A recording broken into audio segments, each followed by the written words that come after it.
ઠંડી એકચ્યુઅલી જે western disturbance કે પશ્ચિમ વિક્ષોભ પસાર થઈ જાય એના પછી પડતી જ હોય છે અને એના અનુસંધાનમાં ગઈકાલે 7 થી ચાલુ થઈ ગઈ છે અને એ 6 તારીખ સુધી ઠંડીનું જોર ચાલુ રહેશે.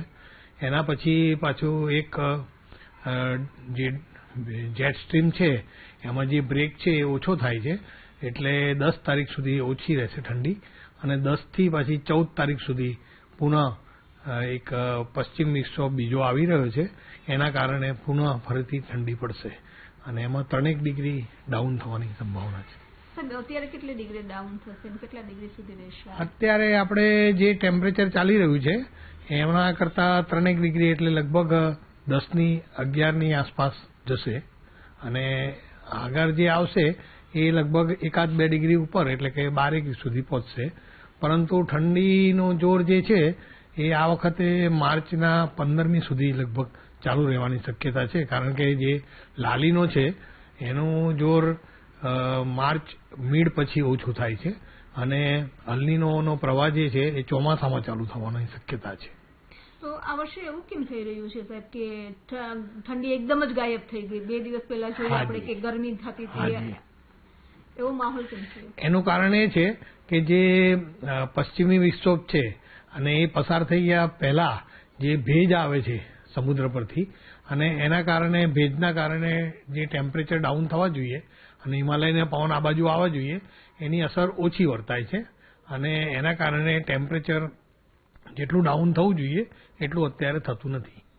તો સર લાગે છે કે આ વારંવાર વાતાવરણ બદલાઈ રહ્યું છે એની અસર કૃષિ પાકના ઉપર પડી શકે? એની ઉપર ચોક્કસ પડવાની છે, કારણ કે જે કૃષિ પાક છે એને જ્યારે ઠંડી પડવી જોઈએ ત્યારે નથી પડતી અને પછી આવા જે વચ્ચે વચ્ચે વિક્ષોભ આવે અને જે એના કારણે જે ટેમ્પરેચરની ઉથલપાથલ થાય એની રવિ પાક પર અને ઘઉં પર પણ અસર થશે જ.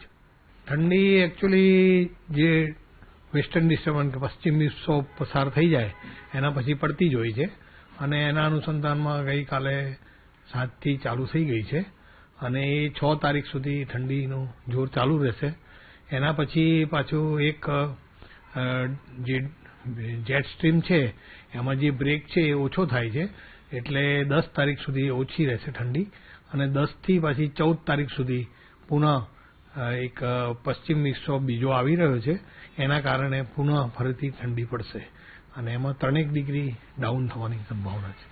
અત્યારે કેટલી ડિગ્રી ડાઉન થશે કેટલા ડિગ્રી સુધી રહેશે? અત્યારે આપણે જે ટેમ્પરેચર ચાલી રહ્યું છે એમના કરતા 3 ડિગ્રી એટલે લગભગ 10 ની 11 ની આસપાસ જશે અને આગળ જે આવશે એ લગભગ 1-2 ડિગ્રી ઉપર એટલે કે 12 સુધી પહોંચશે. પરંતુ ઠંડીનું જોર જે છે એ આ વખતે માર્ચના 15મી સુધી લગભગ ચાલુ રહેવાની શક્યતા છે, કારણ કે જે લાલીનો છે એનું જોર માર્ચ મિડ પછી ઓછું થાય છે અને અલ્નીનોનો પ્રવાહ જે છે એ ચોમાસામાં ચાલુ થવાની શક્યતા છે. તો આ વર્ષે એવું કેમ થઈ રહ્યું છે સાહેબ કે ઠંડી એકદમ જ ગાયબ થઈ ગઈ? 2 દિવસ પહેલા જોઈએ આપણે કે ગરમી થતી હતી, એવો માહોલ કેમ છે? એનું કારણ એ છે કે જે પશ્ચિમી વિક્ષોભ છે અને એ પસાર થઈ ગયા પહેલા જે ભેજ આવે છે સમુદ્ર પરથી અને એના કારણે ભેજના કારણે જે ટેમ્પરેચર ડાઉન થવા જોઈએ અને હિમાલયના પવન આ બાજુ આવવા જોઈએ એની અસર ઓછી વર્તાય છે અને એના કારણે ટેમ્પરેચર જેટલું ડાઉન થવું જોઈએ એટલું અત્યારે થતું નથી. તો સર લાગે છે કે આ વારંવાર વાતાવરણ બદલાઈ રહ્યું છે એની અસર કૃષિ પાકના ઉપર પડી શકે? એની ઉપર ચોક્કસ પડવાની છે, કારણ કે જે કૃષિ પાક છે એને જ્યારે ઠંડી પડવી જોઈએ ત્યારે નથી પડતી અને પછી આવા જે વચ્ચે વચ્ચે વિક્ષોભ આવે અને જે એના કારણે જે ટેમ્પરેચરની ઉથલપાથલ થાય એની રવિ પાક પર અને ઘઉં પર પણ અસર થશે જ.